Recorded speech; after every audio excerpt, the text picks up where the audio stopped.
O Instituto Médico Legal de São Paulo vai entregar no começo da semana o laudo final sobre a morte de Fernando Ramos da Silva, o Pichote.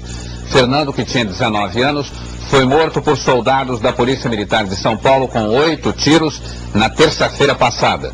A PM disse que ele foi morto num tiroteio depois de um assalto em Diadema, na periferia de São Paulo. Esta semana, o delegado de Diadema, Antônio Carlos Mesquita, vai fazer a reconstituição dos fatos. Fernando Ramos da Silva, que estrelou o filme Pichote de Héctor Babenco, morreu da mesma forma que o personagem que interpretou no cinema. A família chegou do Paraná em 67, quando Fernando tinha apenas 19 dias de vida. Eles vieram morar nesta rua do Jardim Caiema, uma vila pobre de Diadema. O pai construiu um barraco de madeira nesse terreno.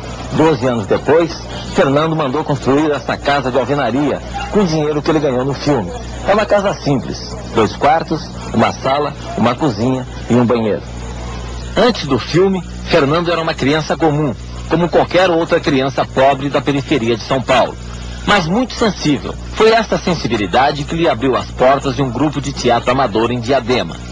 Trabalhou em várias peças e, com a experiência obtida, foi escolhido por Héctor Babenco para ser a estrela do filme Pichote, A Lei do Mais Fraco.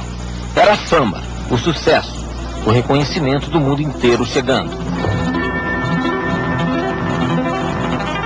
João Henrique, 10 anos, Rua Lava Pé, 35 Fundos, Maria Ribeiro da Costa, pai desconhecido, confere. Vai morrer. Pai desconhecido, confere. Confere. Eu gostei muito de participar do filme Pichote, né? Gostei muito de fazer esse filme. Pichote ganhou dinheiro. Não muito, mas o suficiente para sonhar que a vida dele tinha mudado. Vieram mais um filme, Eles Não Usam Black Tie, em que ele trabalha com Bette Mendes, e até novelas de televisão. Você vai me desculpar, viu, Maria? Mas você tá ficando muito boa. Eu te arrependo. Mas Fernando não se aplicava muito ao trabalho, não cumpria os compromissos, não estudava o necessário. Tinha uma certa dificuldade de decorar o texto, era um pouco rebelde, me parecia. Mas um bom menino. Sempre me pareceu que o Fernandinho teria um belo futuro como ator, se ele tivesse dedicado a isso. As ofertas de trabalho foram diminuindo.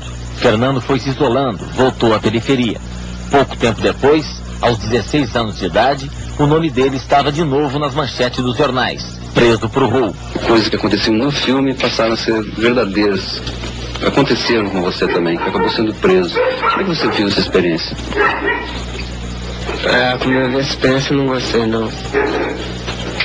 No filme você não gostava? E na vida real? Nem na real. Nem na vida real gostei. Os amigos de Fernando ainda tentaram ajudá-lo mais uma vez. Ele foi solto, recomeçou a trabalhar e se ligou outra vez ao teatro.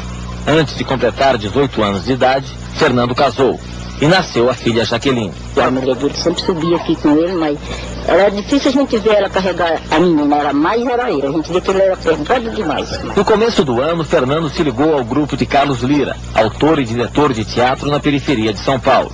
Com esse grupo, ele foi ao Nordeste no começo de agosto e falou à TV. Apesar que seja uma mixaria, sabe, um cruzado que a gente já vê com uma criança, para ajudar seus pais, que venham pedir, né?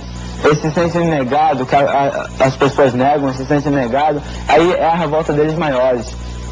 Porque aí eles procuram uma forma mais fácil, o furto. Pega ladrão! Pega ladrão! Pega ladrão! A história de Fernando Ramos da Silva começou a chegar ao fim na tarde da última terça-feira, aqui no quilômetro 16 da rodovia dos Imigrantes. Segundo a versão da polícia, ele e um amigo foram vistos assaltando uma pessoa que passava por aqui. A polícia militar foi avisada e Pichote fugiu a pé nessa direção, onde fica a favela onde ele morava. Pouco antes das 5 horas, Fernando foi visto correndo por estas ruas e pulando pelos telhados e lajes destas casas. Atrás dele, muitos soldados da polícia militar. Depois de correr muito da polícia, Pichote saltou da laje de uma altura de mais de 2 metros e aqui embaixo ele entrou nesse quartinho e foi se esconder ali, ó, embaixo desta cama, mas logo foi descoberto pela polícia. A polícia tem uma explicação detalhada para o que aconteceu aqui. que não confere com as testemunhas da morte de Fernando e nem com as evidências até agora levantadas pela perícia criminal. Os 3 elementos que se envolveram propriamente dito nas ocorrências policiais se encontravam mais ou menos em cima de uma laje. E realmente uma das portas estava entreaberta de uns casebres, né? Aí lhe deram aquela voz dizendo que para se entregar, para sair, coisa e tal, entendeu? E de imediato essa porta foi aberta e houve os disparos de arma de fogo. Em seguida houve a tentativa de legítima defesa por parte dos nossos componentes.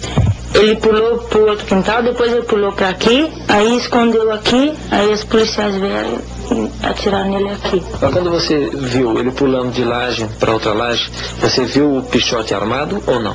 Sem arma, ele não tinha arma nenhuma. Ele estava sem arma, estava sem camisa e estava de calça só. Este é o laudo do exame de corpo de delito. Aqui estão as 3 balas encontradas no corpo de Pichote e os desenhos, que mostram que ele morreu com 8 tiros, 3 no braço direito e 5 no peito. O resultado das primeiras investigações põe em dúvida a versão de tiroteio. Não foram encontradas marcas de balas no quarto. E o laudo do exame de corpo de delito mostra que os tiros foram concentrados no corpo de Fernando. Os desenhos são bem claros. Os disparos, segundo a análise do médico legista, foram feitos de cima para baixo. O que disseram as outras testemunhas? Elas dizem o seguinte, que quando tiveram contato ambas com eles, ele estava sem camisa. E viram ele de frente e de costa, e que ele estava desarmado. O velório mostrou o tamanho da fama de Pichote. Uma multidão de amigos, parentes e curiosos veio até aqui, do cemitério de Diadema, se despedir dele. Os 3 policiais militares envolvidos na morte de Fernando Ramos da Silva continuam trabalhando normalmente na 3ª Companhia de Diadema. O oficial nos disse por telefone o seguinte: para a Polícia Militar, Fernando Ramos da Silva é apenas mais um dos 190 marginais que já foram mortos pela PM neste ano.